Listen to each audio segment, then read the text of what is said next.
ஓம் மகா கணபதியே நமக. குரு வாழ்க, குருவே சரணம். ஆன்மீக அன்பர்கள் அனைவருக்கும் இனிய வணக்கங்கள். நம்ம இந்த வீடியோ மூலயமாக 2024ஆம் ஆண்டுக்கான ஆவணி மாத ராசி பலன்களை பார்க்க இருக்கிறோம். குறிப்பாக இந்த வீடியோவானது பார்த்தீங்க அப்படின்னாக்கா ரிஷபராசிக்கான வீடியோ. இந்த ரிஷபராசி அன்பர்களுக்கு இந்த ஆவணி மாத கிரகநிலை ஆராயும் போது உங்களோட ராசிநாதன் சொல்லக்கூடிய கிரகமானது ராசிக்கு 4ஆம் இடத்துல சூரியனோட வீட்டில் பார்த்தீங்கன்னாக்கா சிம்ம வீட்டில் வீற்றிருக்கிறார். வருகின்ற ஆவணி மாதம் 8ஆம் தேதி, அதாவது ஆகஸ்ட் மாதம் 24ஆம் தேதிக்கு பிறகு அவர் சிம்ம வீட்டிலிருந்து பயிற்சி ஆகிறார், கன்னி வீட்டுக்கு பயிற்சி ஆகிறார்.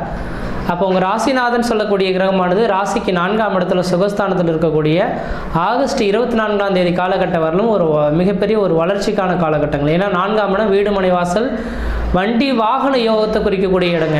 அப்போ ரிஷபராசி என்பவர்களுக்கு இந்த ஆவணி மாதம் 8ஆம் தேதி, அதாவது ஆவணி 1ஆம் தேதியிலேருந்து ஆவணி 8 தேதிக்குள்ளார புதுமையான வண்டி வாகனங்கள் வாங்குறது, புதுமையாக வீடு மனை வாசல் வாங்கி வீடு மனை வாசல் கட்டுறது, இது மாதிரியான ஒரு விசேஷ நிகழ்வுகள் எல்லாமே இந்த ஆகஸ்ட் 24ஆம் தேதிக்குள்ளார செய்து முடிக்கிறது ஓரளவுக்கு நல்ல ஒரு பலன்களை ஏற்படுத்தி தருன்றுவிதிங்க.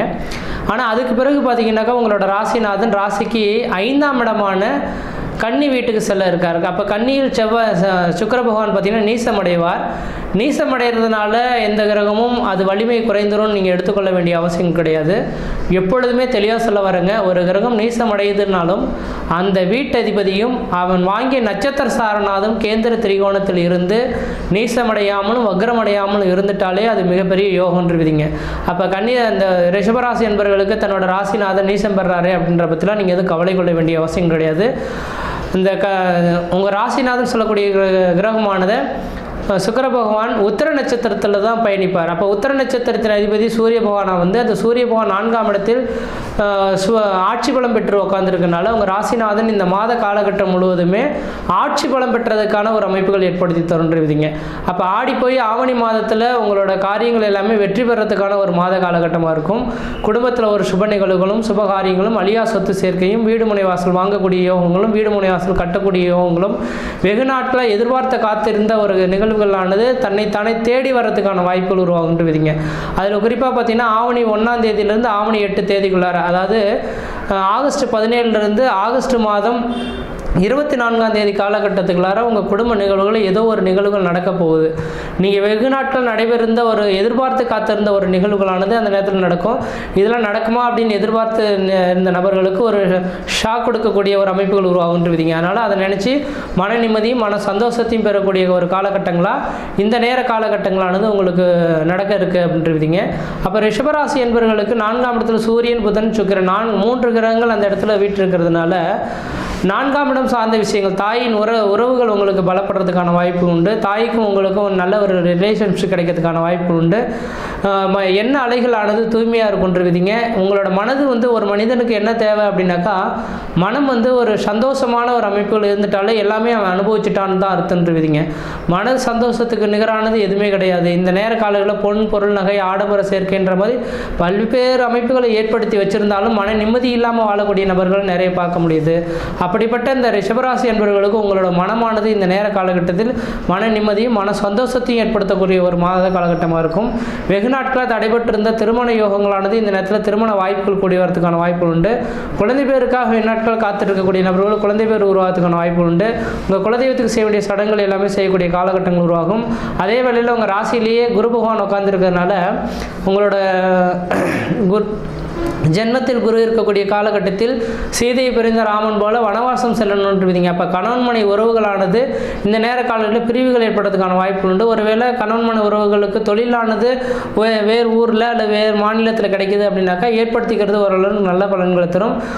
வீட்டை விட்டு கொஞ்சம் வெளியே போனீங்க அப்படின்னாக்கா உங்களுக்கு பார்த்தீங்க அப்படின்னாக்கா வருமானங்கள் அதிகரிக்கக்கூடிய ஒரு காலகட்டங்களாக இருந்துகிட்ருக்குன்றுவிதிங்க. அப்போ இந்த மாத காலகட்டத்தில் உங்கள் ராசிக்கு பார்த்தீங்கன்னா 10ஆம் இடத்தில் சனி பகவான் வக்ரம் பெற்று உட்காந்துருக்கனால தொழில் சார்ந்த விஷயங்களானது இந்த மாத காலங்களில் வளர்ச்சி பெறும். தொழில் மூலிமா லாபங்கள் பெறக்கூடிய காலகட்டம் உருவாகும். குருவின் பரிபூர பார்வையானது உங்கள் ராசிக்கு 5ஆம் இடத்துக்கிறதுனால உங்கள் குலதெய்வத்துக்கு செய்ய வேண்டிய சடங்குகள் எல்லாமே செய்து முடிக்கக்கூடிய காலகட்டம். குழந்தை பேர் இல்லாதவர்கள் குழந்தை பேர் உருவாகிறதுக்கான வாய்ப்பு உண்டு. உங்கள் ராசிக்கு 7ஆம் இடத்தை குரு பகவான் பார்க்கறதுனால வெகு நாட்களாக திருமணமாகாத நபர்கள் திருமண வாய்ப்புகளும் குழந்தை பேர் இல்லாதவர்கள் குழந்தை பேர் உருவாகும். 9ஆம் இடத்தை குரு பகவான் பார்க்கறதுனால தந்தை வழி சொத்து சுகத்தினால ஆதாயங்கள் பெறக்கூடிய காலகட்டங்கள். இஷ்ட தெய்வத்தின் வழிபாடுகள் உங்களுக்கு பரிபூர்ணமாக கிடைக்கிறதுக்கான வாய்ப்புகள் உண்டு. அதே போல் இந்த மாத காலகட்டத்தில் பார்த்தீங்கன்னாக்கா உங்கள் ராசிக்கு யோகாதிபதினு சொல்லக்கூடிய சனி பகவானோட அமைப்பில் இந்த மாதமானது உதயமாக இருக்குங்க.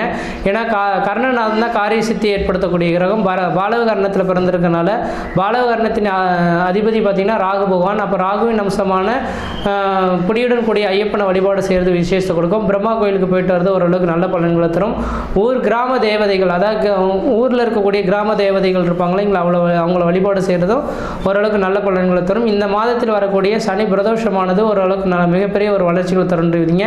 இந்த மாதம் ஆவணி மாதம் பிறப்பே பார்த்திங்கன்னா சனிக்கிழமையாக இருக்குது. அன்றைய நாளே பார்த்திங்கனாக்கா ஆவணி 1ஆம் தேதி சனி பிரதோஷம் வருது. அந்த சனி பிரதோஷத்தை வழிபாடு செய்யுங்க. ஆவணி 15லேயும் ஒரு சனி பிரதோஷம் வருது, அதுவும் வழிபாடு செய்யுங்க. ஆவணி 22ஆம் தேதி விநாயகர் சதுர்த்தியானது வருது. அது விநாயகருக்கும் சனி பகவானுக்கும் மிகப்பெரிய ஒரு நெருங்கிய தொடர்பு உண்டுன்றீங்க. அப்போ சனி பகவானால் நடைபெறாத ஒரு காரியங்கள் எதுவாக இருந்தாலும் விநாயகர் பெருமான தரிசனம் பண்ணால் அந்த காரியமானது வெற்றி பெறுன்றீங்க. அப்படிப்பட்ட இந்த மாத காலகட்டத்தில் நீங்கள் எது செய்தாலும் தொட்டு தொடங்கக்கூடிய காலகட்டங்கள், நினைச்ச சாதனை பண்ணக்கூடிய காலகட்டங்கள், குடும்பத்தில் சுப நிகழ்வுகளும் சுபகாரியங்களும், அழியா சொத்து சேர்க்கையும், வீடு மனை வாசல் வாங்குவது, வீடு மனை வாசல் கட்டுவது, குடிபெயர்வது, குலதெய்வத்தை செய்ய வேண்டிய சடங்குகளானது நடக்கக்கூடிய அமைப்புகள் உருவாகும். படிக்கக்கூடிய மாணவர்களுக்கு படிப்பு மூலிமா ஆதாயங்கள் பெறக்கூடிய காலகட்டம் உருவாகும். ஒரு நல்ல தொழில் வளர்ச்சியானது பெறக்கூடிய ஒரு காலகட்டமாக இருக்குது. எந்த அளவுக்கு முயற்சி எடுக்கிறீங்களோ அந்த அளவுக்கு வளர்ச்சி பெறக்கூடிய மாதமாக இருக்குது. முயற்சி எடுத்து பாருங்கள், கண்டிப்பாக வெற்றி பெறுவீங்கள். நன்றி, வணக்கம்.